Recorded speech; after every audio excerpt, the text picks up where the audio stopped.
Hello বন্ধুরা, welcome to my YouTube channel. বন্ধুরা, আজ আমরা পঞ্চম শ্রেণীর পরিবেশ বিজ্ঞানের রায়মার্টিন প্রশ্নবিচিত্রা 3 নম্বর ও 4 নম্বর সেটটি আলোচনা করব। দেখো, থার্ড ইউনিট টেস্টের রায়মার্টিন প্রশ্নবিচিত্রা। দেখো, সঠিক উত্তরটি বেছে নিয়ে লেখো। পূর্ণিমা তিথিতে হয়, এটা হবে চন্দ্রগ্রহণ। অপশন ক। প্রথম কাগজ তৈরি হয়েছিল কোথায়? চীনে। চাঁদ যার চারপাশে ঘোরে, চাঁদ পৃথিবীর চারপাশে ঘোরে। তাহলে দেখো, এটা অপশন খ। লেখাপড়া করা শিশুদের আইনত অধিকার আছে 14 বছর পর্যন্ত। স্টিম ইঞ্জিন চলে, দেখো স্টিম ইঞ্জিন কিসে চলে? স্টিম ইঞ্জিন চলে কয়লা দিয়ে। শূন্যস্থান পূরণ করে দেখো। তাল পাতায় লেখা বইগুলিকে বলা হতো কি? পুঁথি বলে। ড্যাশ হলো সকল শক্তির উৎস, এটা হবে সূর্য। Safe drive save life. এবার দেখো, পরিবেশে বান্ধব একটি যান হচ্ছে সাইকেল। বয়স্ক মানুষকে ড্যাশ করা উচিত, সম্মান করা উচিত। এরপর দেখো, স্তম্ভ মেলাও। তিনের এক একটি দেখো গ হবে, দুয়েরটি ঘ, তিনেরটি ক, চারটি ও, পাঁচেরটি খ। এরপর দেখো, অতি সংক্ষিপ্ত উত্তর দাও। পশ্চিমবঙ্গে আইলা ঝড় কোথায় হয়েছিল? এটা হলো সুন্দরবনে। পানসি কি? দেখো উত্তর, পানসি কি।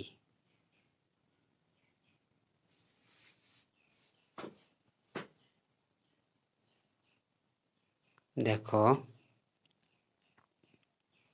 পানসি কি বা কাকে বলে? এখান থেকে লিখবে, দেখো এখান থেকে এখান পর্যন্ত লিখবে পানসি কি। তারপর দেখো, জোয়ার ভাটা বলতে কি বোঝো? জোয়ার বলতে কি বোঝো? জোয়ার বা জোয়ার ভাটা একই। দেখো, এখানে লিখবে জোয়ার ভাটা কাকে বলে, হ্যাঁ, বা জোয়ার কি। একই প্রশ্ন একই উত্তর। তারপর দেখো কি আছে। বাংলা ঝালং কোথায় অবস্থিত? ভুটানে। ঝালং ভরাকোটাল কোন তিথিতে হয়? অমাবস্যা ও পূর্ণিমা তিথিতে। এরপরে দেখো, অল্প কথায় উত্তর দাও। শিশুদের প্রধান মৌলিক অধিকারগুলি কি কি? দেখো, এটা তোমরা পাঠ্য বই থেকে পেয়ে যাবে, 176 পেজে দেখে নাও। পাঠ্য বইয়ে একটা ছকে দেওয়া আছে, দেখো এটা শিশুদের কয়েকটি অধিকার। এটা কিন্তু তোমরা ভালোভাবে মুখস্থ করবে। স্বাস্থ্য ভালো রাখতে কি কি করবে? দেখো, স্বাস্থ্য ভালো রাখতে গেলে কি কি করতে হবে দেখে না উত্তর। এখান থেকে লিখবে স্বাস্থ্য ভালো রাখতে আমাদের কি কি করা উচিত, এখান পর্যন্ত লিখে দেবে। তারপরে প্রশ্ন কি দেখা যাও। সূর্যের আলো কি কাজে ব্যবহার করা হয়? তো সূর্যের আলোকে আমরা কি কি কাজে ব্যবহার করি, এটা তোমরা বানিয়েও লিখতে পারো বা দেখে নাও। সূর্যের আলো কি কি কাজে ব্যবহার করা হয়, দেখো এখান থেকে লিখবে। এটা লিখে দেবে, সূর্যের আলোকে কি কি কাজে ব্যবহার করা হয়।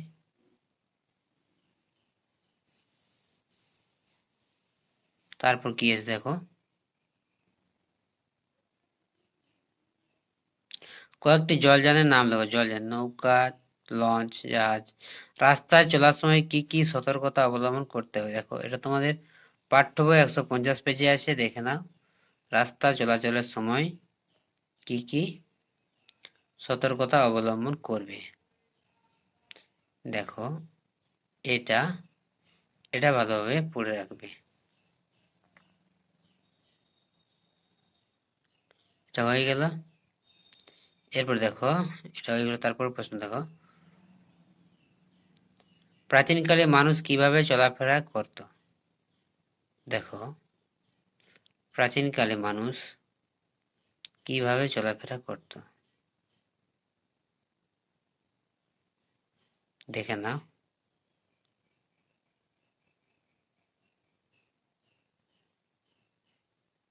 এটা লিখে দিলেই হবে, এটা লিখে দিবে এখান থেকে এখান পর্যন্ত। এরপর কি দেখো, তোমার এলাকায় কি কি যানবাহন আছে? বাস, গাড়ি, লরি, এগুলো আছে। আবহাওয়া খবর কিভাবে পাওয়া যায়? হ্যাঁ, টিভি থেকে, টেলিভিশন, রেডিও, মোবাইল ফোন, এগুলো থেকে আবহাওয়ার খবর পাওয়া যায়। দেখো, উত্তরটা দেখে নাও।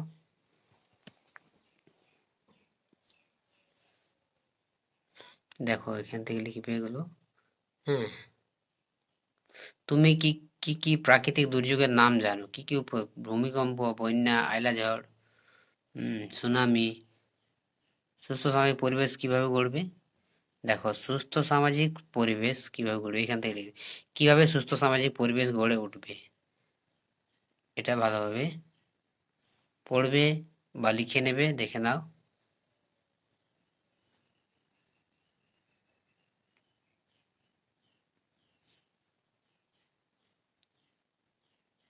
তারপর কি আছে দেখো,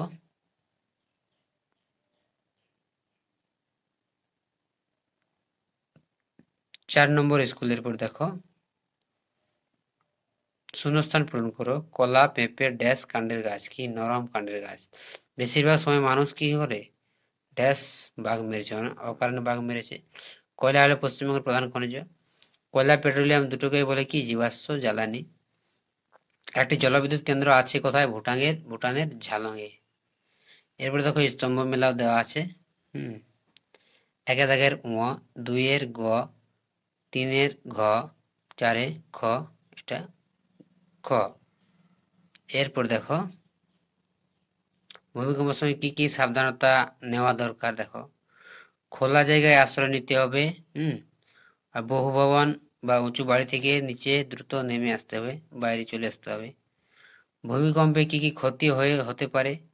ঘর বাড়ি ভেঙে যেতে পারে। হ্যাঁ, ঘর বাড়িতে ফাটলের সৃষ্টি হতে পারে। হ্যাঁ, তারপরে বন্যায় কি কি ক্ষতি হতে পারে? বন্যায় ফসল, কৃষি জমি নষ্ট হয়, পানীয় জলের অভাব হয়। হ্যাঁ, ঘর বাড়ি ভেসে যায়। বন্যার সময় কি কি সাবধানতা নেওয়া উচিত? দেখো, উঁচু স্থানে আশ্রয় নিতে হবে আমাদের। তারপর কি? পানীয় জল মজুত রাখা দরকার। এবার সত্য মিথ্যা দেখো, 1টি সত্য, 2টি মিথ্যা, 3টি মিথ্যা, 4টি মিথ্যা, 5টি সত্য, 6টি সত্য, 7টি সত্য মিথ্যা, 8টি সত্য। এরপর দেখো নিচের প্রশ্নগুলির উত্তর দাও যে কোনো 3টি। মানুষ কেন গাছ কেটে ফেলছে? মানুষ গাছ কেটে ফেলছে কেন? তার বাসস্থানের জন্য মানুষ গাছ কেটে ফেলছে।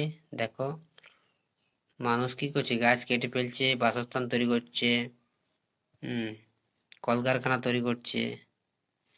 এগুলো একটু ভালোভাবে লিখে দিবে। দেখো,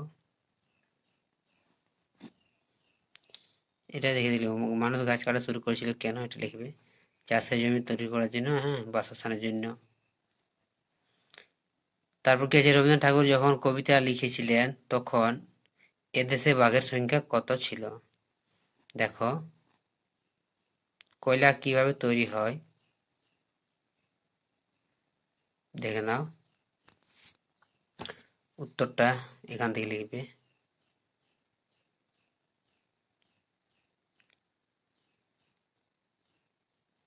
এটা লিখবে বা এটাও লিখতে পারো, সৃষ্টিটা একটু হবে। তারপর কি আছে দেখো, মাটিতে ধস নামে কেন? দেখো, বেশি বৃষ্টিপাত হলে কি হয়? মাটি নরম হয়ে যায়, তাহলে পাহাড়ি অঞ্চলে ধস নেমে যায়। দেখো, ধসের কারণ উল্লেখ।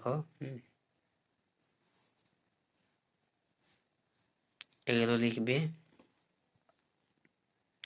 ধস কিভাবে হয়। এরপর কি আছে দেখো, পানসি। দেখো, আগের ভিডিও 3 নম্বর স্কুলে লিখেছি আমরা পানসি কি, হ্যাঁ, দেখিয়েছি।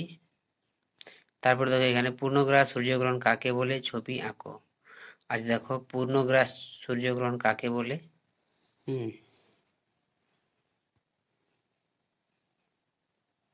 দেখো এখানে আছে সূর্যগ্রহণ। পূর্ণগ্রাস সূর্যগ্রহণ কখন দেখা যায়? হুম, আর এখানে তোমাদের ছবিটা আঁকতে হবে। হুম, দেখো এখানে দেওয়া আছে ছবিগুলো, পূর্ণগ্রাসের ছবি দেওয়া আছে। তারপর দেখো কি আছে, পূর্ণগ্রাস চন্দ্রগ্রহণ কাকে বলে? ছবি সহ দেখাও। দেখো এখানে দেওয়া আছে, অপার পেজ দেখো, এখানে দেওয়া আছে। হুম, পূর্ণগ্রাস চন্দ্রগ্রহণ কি বা কাকে বলে? হ্যাঁ, দেখো এটা পূর্ণগ্রাস চন্দ্রগ্রহণ কাকে বলে, এর ছবিটা আছে এখানে দেখো, এইখানে দেখো ছবিটা দেওয়া আছে। তারপর কি আছে, মুখ্য জোয়ারের প্রধান কারণ কি? গণ জোয়ারের প্রধান কারণ কি? দেখো, মুখ্য জোয়ার গণ জোয়ারের কারণগুলো। এখান থেকে লিখবে, দেখো মুখ্য জোয়ার কাকে বলে, এর মূল কারণ, আর গৌণ জোয়ার কাকে বলে, এর মূল কারণ।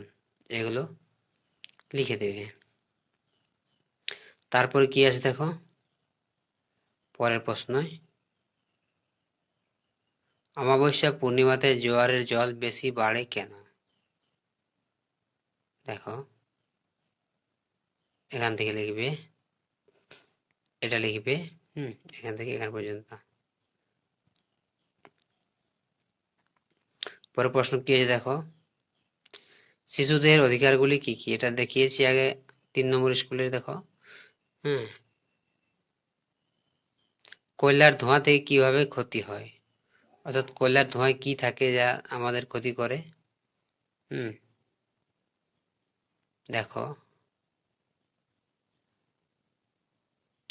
কয়লা, ওটা লিখে দেবে, কয়লা সুড়ঙ্গ থেকে যে অ্যাসিড, কয়লা সুড়ঙ্গে শ্রমিকদের শ্বাসকষ্ট হয়, যেসব গ্যাসগুলো তৈরি হয় সেগুলোতে শ্বাসকষ্ট হয়। কয়লা খনি অঞ্চলে ধসের সমস্যা মোকাবিলা করা যায় কিভাবে? দেখো কয়লা খনিতে যাতে ধস না নামে তার জন্য কি ব্যবস্থা নেওয়া হয়, দেখো এটা লিখবে এখান থেকে এখান পর্যন্ত।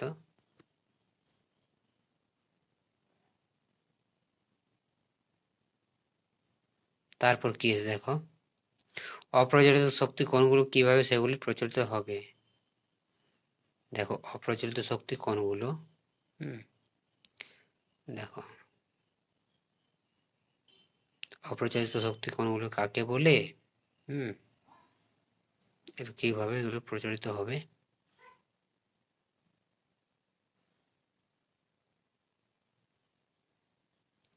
এগুলো লিখতে হবে, অনেকগুলো পয়েন্ট দেওয়া আছে দেখো। তারপর কি আছে দেখো, রাস্তায় বেরোলে তুমি কি কি করবে না, এটা তোমার পাঠ্যপুস্তকে 150 পেজ পেয়ে যাবে।